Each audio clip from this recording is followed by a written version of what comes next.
Саламатсыздар ма, әріптестер? Мен Қарағолова Балгенже Сағидоллақызы, Құдайберген Жұбанов атындағы Ақтөбе өңірлік университеті филология ғылымдарының кандидаты, доцент.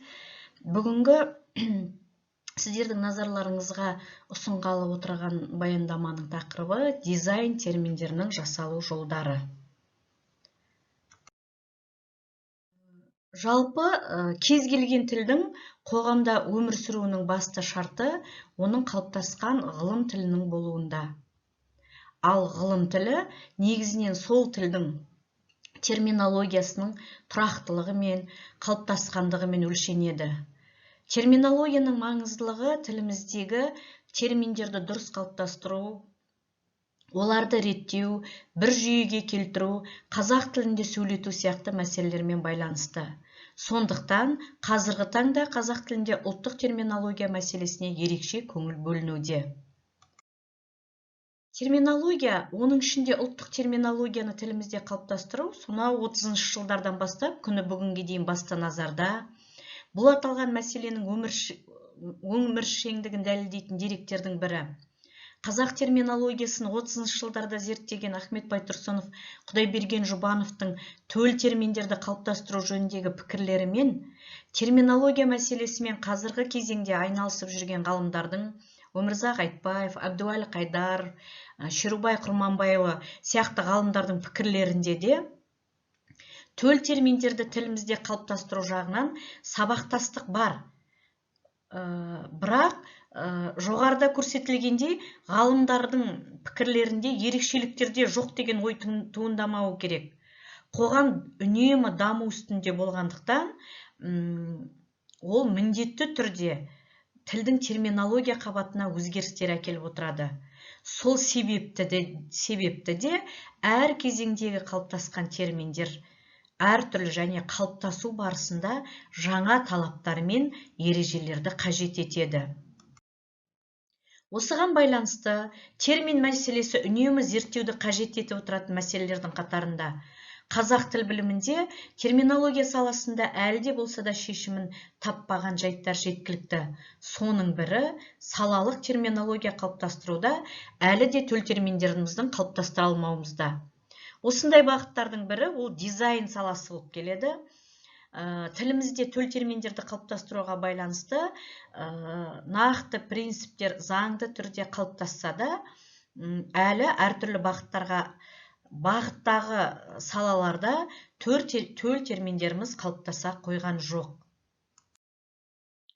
Алдымен енді осы біз дизайн дегеніміз не, бұл термин қандай мағынаны білдіреді деген мәселеге тоқталатын болсақ, жалпы дизайн өнері біз үшін жаңа сала болып табылады. Дизайн ағылшын тілінде жобалау, сызу, яғни заттардың көркем конструкциясын, заттық ортаның біртұтас рационалды құрылуын білдіретін термин. Көркемдік жобалау жұмысының бір түрі екен. Бұл жаңа сала болғандықтан, зерттеп қарағанымызда терминдердің басым бөлігі кірме терминдер. Қазақ тілінде дизайн саласына байланысты арнайы сөздіктер әлі де жарыққа шыға қоймаған.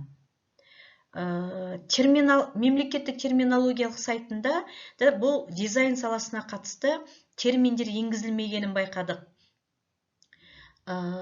Сәулет терминдері бар, бірақ дизайн терминдерін көре алмадық. Зерттеу барысында байқағанымыз, бұл дизайн саласына қатысты бір-екі анықтағыш сөздіктер кездесті, Амандықованың авторлығымен. Бірақ қарағанда сөздікке енгізілген терминдердің дені кірме терминдер болып табылады. Енді ғаламторлардан қарастыру барысында орыс тілі материалдарында бұл бағыт толық зерттелген. Тіпті арнайы дизайндерге арналған сөздіктер көптеп кездеседі екен. Соларды алып қарағанымызда, мысалға дизайн терминдері мынандай терминдерді кездестірдік. Натюрморт, француз тілінен екен, дәл мағынасы өлі табиғат деген ұғымды білдіреді. Интерьер, үйдің ішін безендіру өнері. Экибана, яғни көркемдік қасиеті бар гүлдер жинағын құрастыру өнері. Бұл 15 ғасырдың ортасында Жапонияда пайда болған екен. Басты эстетикалық ұстанымы көркем қарапайымдылығы, гүлдердің, ағаштардың, бұталардың, жапырақтардың және өзге материалдардың табиғи сұлулықтарын көрсету. Дәл сол сияқты инкрустация, латын тілінде қаптау, жалату, әртүрлі материал, яғни сүйек, ағаш, мәрмір, керамика, металл бөліктермен өрнек салу, сәндеу дегенді білдіреді екен. Инталия, бұл Италияның сөзі екен, ою, қашау деген мағынаны білдіреді, яғни тереңдетіп, ойып салған өрнегі бар тас деген мағынаны білдіреді. Интарсия, Италияның тілі, қаптау, жапсыру, ағаш бетіне текстурасы, әртүрлі ағаш пластиналары қашап салатын әшекейлі ою дегенді білдіреді. Гризайл, күңгірт бояу, бір түспен әртүрлі тондық қатынастарда орындалатын сәндік живопистің бір түрі екен. Литография, тасқа бедерлеу арқылы қағазға көшірілген сурет. Дегенмен жаңағы сөздіктерді қарастырғанымызда қазақ тілінің терминдерінде аз да болса да кездестірді. Мысалға аппликацияны бастырма деп аударылып жүр екен, біздің тілімізде қолданылып жүр екен. Шағылысу де рефлекс, заттың көлеңке бөлікте немесе керісінше жарық түсіп тұрған жазықтықта бейнеленуі осы шағылысу деп аталады екен. Көкжиек сызығы, яғни көз деңгейіндегі түзу сызықты осылай атап жүр екен. Кенеп, кендір жіппен тоқылған мата, кернеулі кескіндеме деген термин бар екен. Бояуы өте қалың, жағылған живопистік тәсіл деген мағынада қолданылады. Көріп отырғанымыздай, дизайн саласында төл терминдеріміздің жоқтың қасы. Біз ойлана келе, бұның бірнеше себептері бар деген ойға келдік. Біріншіден, жоғарыда айтқанымыздай, дизайн саласы біз үшін жаңа бағыт. Екіншіден, орыс тіліндегі дизайн терминдері негізінен халықаралық терминдер екен. Сондықтан да қазақ тілінде бұл терминдер дәл сол күйінше тілдік қолданысқа енген. Осы бір жерде тағы бір айта кететін жайт, алдымен қазақ тіліндегі дизайн терминдерін анықтап алуымыз керек.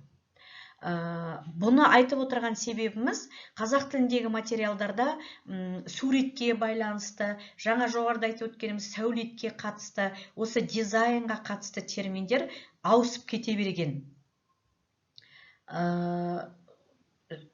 Сондықтан да біз мына салалық терминдерімізді анықтауымыз керек деген ойдамыз.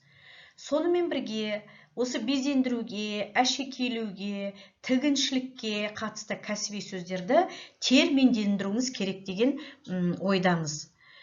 Енді жалпы мына тілде жалпы қолданыстағы сөздердің терминденуі ол заңды құбылыс. Кез келген тілдің терминологиясы ол терминологиясының қалыптасуының екі жолы бар. Бірінші ұлттың өз тілі, екінші өзге халықтар тілі. Тіліміздің терминологиясы өз тіліміз арқылы қалыптасса, тіліміздің мәртебесінің қаншалықты көтерілетіндігі өзімізге белгілі. Тіліміздегі кәсіби, көнерген, диалект, тағы сол сияқты жалпы лексикалық қабаттар арқылы терминдерді өз тілімізде сөйлету керек. Яғни, Әбдуәлі Қайдаровтың пікірімен айтсақ, қазақ тілінің төл және бұрыннан қалыптасқан байырғы сөздік қорын сарқа пайдалануымыз керек. Бұл терминдерді қалыптастырудағы басты принциптердің бірі. Тек бұл принциптер күні бүгінге дейін біздің тілімізде ескерілмей жатыр. Жалпы қолданыстағы сөздер белгілі бір ұқсастығына, яғни оның формалық ұқсастығы болуы мүмкін, қызметтік ұқсастығы болуы мүмкін. Осындай жағдайларға байланысты терминденіп жатқан жағдайлар бар. Бұл жаңа біз айтқандай, бұл кез келген тілде кездесетін заңды құбылыс болып табылады.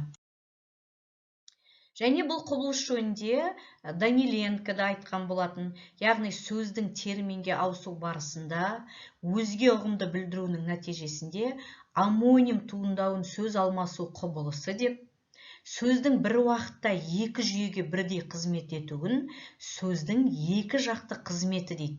Ондай лексикалық қабатты біріншісінен бөлек қарау керектігін айтады. Дәл осындай ой Шерубай Құрманбайұлында да кездеседі. Шерубай Құрманбайұлының айтуы бойынша, яғни сөзімен тікелей айтатын болсақ, соған қарамастан олардың ұқсастық жақтары да жоқ емес. Сол ұқсастықтарды негізге ала отырып, біз аталған екі құбылысты терминдену процесінің аясында қарастырған дұрыс деп білеміз. Басқаша айтқанда, аталған құбылыстарды бір ғана терминдену процесінің жүзеге асуының екі түрлі жолы деп білеміз дейді. Ұлттық терминдерімізді қалыптастыратын дерек көздердің бірі кәсіби сөздер. Жаңа жоғарыда айттық біз, зергерлік өнерге байланысты, тігіншілікке байланысты, әшекейлеуге байланысты сөздерді біз терминдерге ауыстыруымыз керек деп. Осы жағынан келген кезде, басқа жалпы қолданыстағы сөздерге қараған кезде, кәсіби сөздер термин сөздерге ұқсас болып келеді. Бұлардың ұқсастығы екеуі де бір салаға, бір кәсіпке байланысты. Яғни термин бір салаға қатысты болса, кәсіби сөздер белгілі бір кәсіпке байланысты болады. Және осындай жағдайға байланысты кәсіби сөздердің терминденуі жеңілірек болады. Айғабылұлы қазақ тілінің лексикологиясы атты еңбегінде кәсіби сөздерге белгілі бір кәсіпке байланысты терминдер деп анықтама береді. Бірақ кәсіби сөздер мен термин сөздер тіл білімінде екі түрлі ұғым ретінде қарастырылады. Сондықтан барлық кәсіби сөздер терминдер бола алмайды. Тек белгілі бір шаруашылыққа жататын кәсіби сөздер термин бола алады деп ойлаймыз. Бірақ қазақ тіл білімінде кәсіби сөздер мен терминдердің айырмашылықтары әлі толық зерттеле қойған жоқ. Енді бұл жерде негізгі айырмашылықтарына тоқталатын болсақ, термин дара мағыналы, оның жарыспалы варианты болмайды, жалқы мағыналы болады, ол әдеби тілде қолданылады. Ал кәсіби сөздерде әдеби тілде қолданылған кейбір кәсіби сөздердің диалект кәсіби сөздері де болады. Яғни оны жаңағы варианттары болады деген сөз. Осы жағынан келгенде бұл екеуінің айырмашылығы бар. Ұлттық терминологиямызды қалыптастыруда қазақ тіліндегі қолөнерге қатысты көптеген кәсіби сөздерді дизайн терминдерінің қатарына енгізуге болады деп ойлаймыз. Себебі дизайн көркемдікпен, әшекейлеумен байланысты жұмыстың түрі. Ал қазақ халқындағы қолөнерде ерте заманнан келе жатқан өсу жолы мен даму тарихы бар. Бүгінгі заманымызда өнер туындысы ретінде қалыптасқан мәдени туындыларымыздың бірі. Қазақ қол өнерінің қай кезеңде де халық өтейтін салалар көп болған. Мысалы, қазақ халқында ағаш өңдеп, одан киіз үй сүйегін, ыдыс аяғын, үй жиһаздары мен сырмақ салу, сән салтанатты кілемдер тігу, әшекейлі кілемдер тігу, тағы сол сияқты көптеген өнерлер болған. Бұл өнер атаулары әрине арнаулы сөздер, яғни біз кәсіби сөздер ретінде қарастырылып келгенмен, жаңа бағытта қарап, дизайн терминдер ретінде қолданысқа енгізуіміз керек деп ойлаймын. Мысалға, мынандай сөздерді біз дизайн термин ретінде қалыптастыруымыз керек деп ойлаймыз. Мысалға, әйкел дейміз. Қазіргі кезде бұл тілді қолданыстан шығып, ұмыт бола бастаған сөздердің бірі. Мағынасы мойынға тағатын алтын, күміс, әшекей екен. Әрлеу сөзі біз сәулет саласында кездестірдік, бірақ аталған сөз қолөнер саласында да әшекейлеп, заттың өңін кіргізу мағынасында қолданылады екен. Сонымен бірге батырма. Арнаулы батыру арқылы былғары бетіне салынатын ою өрнек. Өрнек түсірудің бір түрі. Безеу бас. Ұшында түрлі өрнектің нұсқасы бар шыбы, қалам тәрізді құрал. Безеу біз. Геометриялық фигуралар сызуға, өрнектеуге қолданылатын біз. Қырнау. Сүйекті, ағашты, мүйізді, тасты арнаулы қырғыштармен немесе шынымен пышақпен қырып тегістеу, өңдеу. Бедер өрнек салу. Малу, балқытылған алтын немесе күміске әшекей затты батырып алу, аптау.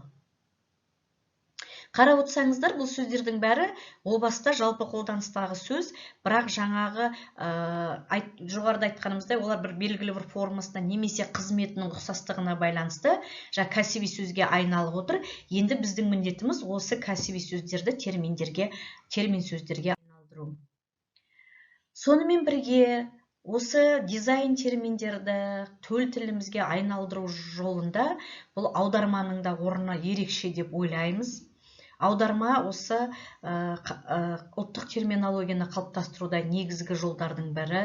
Мысалға, тіліміздегі сол күйінше қолданылатынына иксид, мысалға, қоғамдық және ұлттық дизайн ұжымдарының халықаралық кеңесі деген бар екен. Оны өзіміздің танымымызға, болмысымызға сәйкестендіріп, өзіміздің болмысымыздағы бар сөздердің баламасын табуымыз керек деп ойлаймын. Имитация дейді, мысалға, бір нәрсеге еліктеу, соған ұқсатып қайталау дейді. Бұны да біз жаңағы еліктеу, қайталау деген сияқты сөздермен терминдендіруіміз керек деп ойлаймын.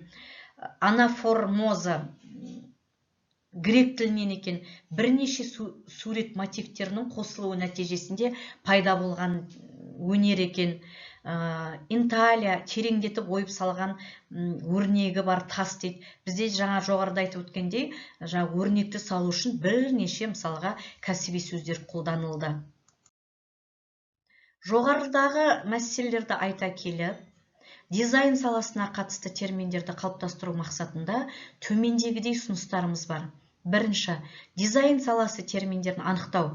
Мен жаңа жоғарыда айтып кетіп отырмын, сәулет, бейнелеу өнеріне дегі терминдердің барының аражігін айыру. Осы уақытта тіліміздегі қолөнер, зергерлік, тігіншілік, тағы басқа кәсіби сөздерді терминдендіруіміз керек. Сонымен бірге, осы аталған салаға қатысты терминологиялық сөздіктер шығару. Және өзіміздің жаңағы танымымызға, өзіміздің мәдениетімізде, тұрмыс тіршілігіміздегі бар сөздерді жаңағы халықаралық терминдердің орнына балама ретінде қолдану. Жалпы бүгінгі таң ұлт тілінде термин жасауға бет бұрынған кезең, сондықтан терминологияның ұлт тілінде қалыптасуы елдің саяси, әлеуметтік, мәдени жағдайына да әсер ететіні белгілі. Сондықтан термин жасау тәсілдерінде жаңа терминдерді жасаумен қатар тіліміздегі бар дүниені орынды қолданып, көнені жаңғыртып, жалпы қолданыстағы сөздерді терминдендірудің маңызы зор деп ойлаймыз. Менің айтайын дегенім осы. Тыңдағандарыңызға рахмет.